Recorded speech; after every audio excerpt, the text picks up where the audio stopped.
दोस्तों, उम्मीद करता हूँ कि आप सब खैरियत से होंगे और अपने दिन भर के काम मुकम्मल करने के बाद अब आराम से आज की हमारी स्टोरी सुनने के लिए तैयार होंगे। मैं बहुत शुक्रगुज़ार हूँ आपका कि आप हमारी स्टोरीज़ को इतना वक्त दे रहे हैं और प्यार दे रहे हैं। बहुत शुक्रिया। आज जो हमारी स्टोरीज़ हैं वो हम 3 इंसिडेंट्स को कवर करेंगे जो कि बिल्कुल लेटेस्ट टाइगर अटैक्स हैं, जो 26 और 27 जनवरी के बीच में ये अटैक्स हुए इंडिया भारत के मुख्तलिफ जो है वो जगहों पे। और तीनों ही हमारे इन अटैक्स में जो विक्टिम्स थे वो अपनी जान की बाजी हार गए थे। तो पहला जो अटैक है टाइगर का, ये हुआ चंद्रपुर गांव में, जो कि यहाँ पे एक आदमी थे राम बाऊ के नाम से। और ये राम बाऊ अपनी यहाँ पे वेजेस के लिए डेली वेजेस पे काम करते थे जंगल में, जो टाइगर रिजर्व्स होते हैं उसके अंदर। और इनके साथ बाकी टीम्स भी थीं और बाकी लोग भी थे और वो भी अपने अपने काम में मशगूल थे। लेकिन वहाँ पे इनको मालूम क्या था कि एक टाइगर जो घात लगाए बैठा है, जो कि मैन ईटर है, वो काफ़ी दिनों से इनकी घात लगा के बैठा था कि कब उसको मौका मिले और वो कब इनको अपना निवाला बना ले या किसी भी और जो है वो मज़दूर को अपना जो है वो निवाला बना ले। बस एक घात लगाने की देर थी। तो जंगल में ये उस वायर के आसपास ही काम कर रहे थे, जो वायर जो है जंगल को और बाकी इलाके को सेपरेट करती है। तो जैसे ही इस टाइगर को मौका मिलता है, ये घात लगा पे उनके ऊपर हमला कर देता है और उनको जंगल में घसीटता हुआ भाग जाता है। बाकी जो काम होते हैं वो सब के सब छोड़ के लोग इसकी ओर भागते हैं, टाइगर की ओर। लेकिन वो इनको अंदर जंगल में धकेल लेता है और उसके बाद ये सब जो वहाँ के कर्मचारी होते हैं, जो फॉरेस्ट डिपार्टमेंट के लोग होते हैं, उनको ये बाकी मज़दूर रिपोर्ट करते हैं। फ़ौरन टीम्स मौके पे आ जाती हैं और उस सर्वे को स्टार्ट कर देती हैं ताकि उनकी बॉडी को रिकवर किया जा सके। इस चौकी का काम कुछ देर के लिए बंद कर दिया जाता है, जिस चौकियों पर ये सब मज़दूर काम कर रहे होते हैं। और फिर उस वक्त तो शाम हो जाती है उस दिन जब ये वाक़या हुआ था, लगभग दोपहर के बीच में। तो शाम होने के बाद जैसा कि ख़तरा होता है और अंधेरा का सारा मामलात होते हैं, तो रोशनी की कमी की बायस इस ऑपरेशन को होल्ड कर दिया जाता है। और नेक्स्ट डे जो है वो दोबारा से टीम जो है वो इनकी तलाश जारी करती है राम बाऊ की। और फिर इनको जो है वो जंगल में जाने के बाद नेक्स्ट डे टीम सर्च करती है और इनको जो है वो बिलाखिर राम बाऊ की खाई हुई लाश मिल जाती है। और जिससे साबित होता है कि जो टाइगर था उसका जो इरादा था वो कोई अपने आप को सेव करना नहीं, किसी घुसपैठिए को अपने टेरिटरी में देख के उस पर अटैक करना नहीं, बल्कि मकसद था उसको खाना। ये एक बिल्कुल बात साबित करती थी कि ये एक मैन ईटर टाइगर था। अब दूसरा मैं जो आपको इंसिडेंट बताऊं इन्हीं डेट्स में, वो हुआ चुका गांव में। ये दूसरा वाक़या जो चुका गांव में हुआ, चुका गांव आपको ये इल्म में होगा कि जिम कॉर्बेट नेशनल पार्क की हदूद में आता है। और वहाँ पे तो आपको पता है कि कितनी जंगली हयात जो है वो वहाँ पे ज़्यादा है और कितनी एक्टिविटी है टाइगर्स की और जंगली जानवरों की।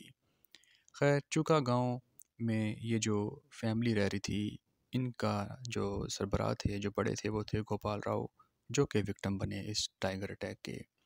ये फैमिली, जैसा कि आपने सुना होगा पहले, कि जो बाढ़ आई थी, सैलाब आ गया था चुका गांव में, उसकी वजह से इनका घर बिल्कुल तबाह हो गया था और ये अपने पड़ोसियों के घर में रह रहे थे।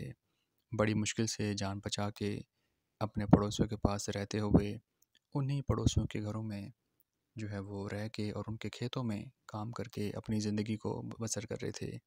और इसका ख्वाहिश कर रहे थे, ख्वाब देख रहे थे कि शायद जल्द ही ये भी अपने घर में बना पाएँ और जो है वो अपनी ज़िंदगी को दोबारा बसर कर सकें। लेकिन किसको मालूम था कि ये इस परेशानी से एक और परेशानी की जानिब चले जाएंगे। तो होता यही है, अपने रूटीन के मुताबिक जो गोपाल राव होते हैं वो सुबह उठ के वॉशरूम टॉयलेट के लिए जो है वो जाते हैं खेतों की तरफ। और जैसा कि खेतों में जाने से पहले ये पूरा चुका गांव जो है वो वाइड से जो है वो ढका हुआ है। इसको जो वो फेंसिंग लगा के सिक्योर किया हुआ है। तो इनको इस चीज़ का ख़तरा इतना नहीं था कि जो टाइगर है वो इनके पास आ जाएगा और इन पे अटैक कर देगा। ये रूटीन के मुताबिक वहाँ चले गए। और लेकिन जब इनको गए हुए देर हो गई तो इनकी जो मिसेस थी, जो पत्नी थी, वो परेशान हुई कि इनको गोपाल राव को गए हुए काफ़ी टाइम हो गया है और अभी तक इनकी वापसी मुमकिन नहीं हो पाई। तो क्या वजह हो सकती है? जब समय हद से ज़्यादा बढ़ जाता है तो वो फिर जाके खुद देखती हैं कि माजरा क्या है। और जब वो उस जगह जाती हैं जहाँ वो गए होते हैं, खेतों में, तो देखती हैं कि जो फेंसिंग है, जो बाड़ है, जो सुरक्षा के लिए बनाई होती है गांव वालों के लिए, वो निचली साइड से कुछ टूटी हुई थी, या पहले से ही, या उस शेर ने उसको कोई डैमेज कर दिया था। और घसीटने के बाद शान देखती है, थोड़ा आगे जाने पे उसको नज़र आता है कि जो नाले के नीचे से फेंसिंग टूटी होती है वहाँ खून के धब्बे होते हैं। अब इसको कुछ और समझने की मज़ीद ज़रूरत नहीं थी। इसके हवास जो थे वो खो बैठे थे। और ये वहाँ से चीखें मारती हुई दौड़ी आती है गांव की तरफ और सबको इकट्ठा करके इस सारी हादसे के बारे में, इंसिडेंट के बारे में बताती है। तो सब गांव वाले उस जगह पहुँचते हैं और जाके जायज़ा लेते हैं। इसी दौरान ये गांव वाले, जो फॉरेस्ट की टीमें होती हैं, कर्मचारी होते हैं, उनको रिपोर्ट कर देते हैं इस वाक़ये के बारे में, इंसिडेंट के बारे में। टीमें वहाँ पहुँच के फ़ौरन जो है वो इस व्यक्ति की, इस आदमी की, गोपाल राव की तलाश जारी करते हैं। और वो जब ट्रेस को फॉलो करते हैं, निशानात को फॉलो करते हैं इसके बॉडी के, तो वो देखते हैं कि 300 मीटर दूर अंदर जंगल में शेर इनको ले गया था, टाइगर इनको ले गया था और इसको अपना खाने का निशाना बनाया था, भरपेट खाने के लिए। ये वाक़या दूसरा हुआ। अब तीसरे वाक़ये के बारे में हम बात करें तो ये बांधवगढ़ टाइगर रिज़र्व के एरिया में हुआ।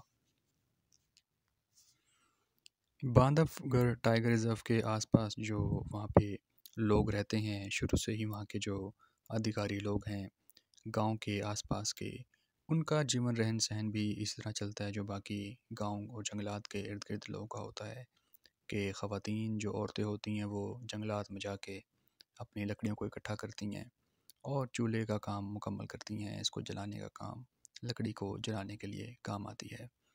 तो इस तरह ये दो लेडीज़, एक जवान होती हैं और एक ज़रा बूढ़ी होती हैं उम्र में, ये दो ख़वातीन जाती हैं जंगलात में, कोर एरिया के अंदर एंटर हो जाती हैं जहाँ पे सबसे ज़्यादा टाइगर्स का ख़तरा होता है और मूवमेंट होती है। कोर एरिया में ये अपनी लकड़ियों को काट के जमा कर रही होती हैं और इस दौरान एक टाइगर वहाँ से घात लगाए बैठा होता है कि कोई आए और उसको ये अपना निशाना बना सके।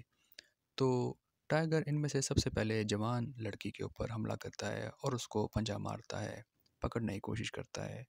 लेकिन जो दूसरी बहादुर खातून होती हैं, जो थोड़ी उम्र में बड़ी होती हैं, बूढ़ी होती हैं, वो हिम्मत दिखाते हुए, जज्बा दिखाते हुए उस टाइगर की तरफ अपनी दराती से हमला करने का इशारा करती हैं। तो वो टाइगर उन पे भी झपट पड़ता है और ऐसा वार करता है और जो बूढ़ी औरत होती हैं उनके ऊपर, और उनको लेके सीधा जंगल की तरफ भाग जाता है। तो ये जो पहली जवान औरत होती है, ये भागती है फ़ौरन गांव की जानिब और गांव वालों को इसके बारे में अपडेट करती है। गांव वाले फ़ौरन अपने जो फॉरेस्ट डिपार्टमेंट को अपडेट करते हैं और टीम फ़ौरन पहुंच के इन की तलाश जारी करती है। अब होता यह है कि काफ़ी तलाश करने के बावजूद भी काफ़ी देर तक इनकी बॉडी को रिकवर नहीं किया जा सकता, क्योंकि जो कोर एरिया में रोशनी की कमी भी होती है और ख़तरात भी ज़्यादा होते हैं। लेकिन फिर भी इनकी जो बॉडी है वो रिकवर कर ली जाती है और वो बॉडी भी जो है वो आधे से ज़्यादा खाई हुई होती है। तो इस तरह से ये तीसरा वाक़या भी हमारा आज का मुकम्मल होता है और हम ये देखते हैं कि वो दुख दर्द जो ये लोग गांव के इर्द गिर्द रहने वाले, जंगलात के इर्द गिर्द रहने वाले सह रहे हैं, उसके बारे में हम अंदाज़ा भी नहीं लगा सकते कि वो किन मुश्किलात में अपनी पूरे जीवन को जो है वो इस तरह बिता रहे हैं और अपनी ज़िंदगियों को गुजार रहे हैं इन खतरात में डालते हुए भी। इस इंसिडेंट के बाद भी जो वहाँ की औरतें हैं वो इसी तरह जंगलात में जाती हैं और अपने जीवन के कामों को मुकम्मल करती हैं। तो दोस्तों, उम्मीद करता हूँ कि आपको हमारे आज के तीनों इंसिडेंट्स जो है वो सुन के एक थ्रिल मिला होगा और आप इन जंगलात में रहने वालों की मुश्किलात को मज़ीद समझ रहे होंगे और हम कितनी आसाइशों में और कितनी सहूलियात में अपनी ज़िंदगियाँ गुजार रहे हैं, इसके लिए ऊपर वाले का शुक्र भी अदा करेंगे। तो मैं चाहता हूँ कि आप जिस तरह प्यार दे रहे हैं हमारी स्टोरीज़ को, इस तरह प्यार देते रहिए और इस स्टोरीज़ को आगे शेयर कीजिए, सब्सक्राइब कीजिए, ताकि हमें मौका मिल सके हम मज़ीद ये अब जंगल की अपडेट्स और वहाँ के रहने वालों के बारे में अपडेट्स आप तक पहुँचा सकें। बहुत शुक्रिया आपके वक्त का। अपना ख्याल रखिएगा।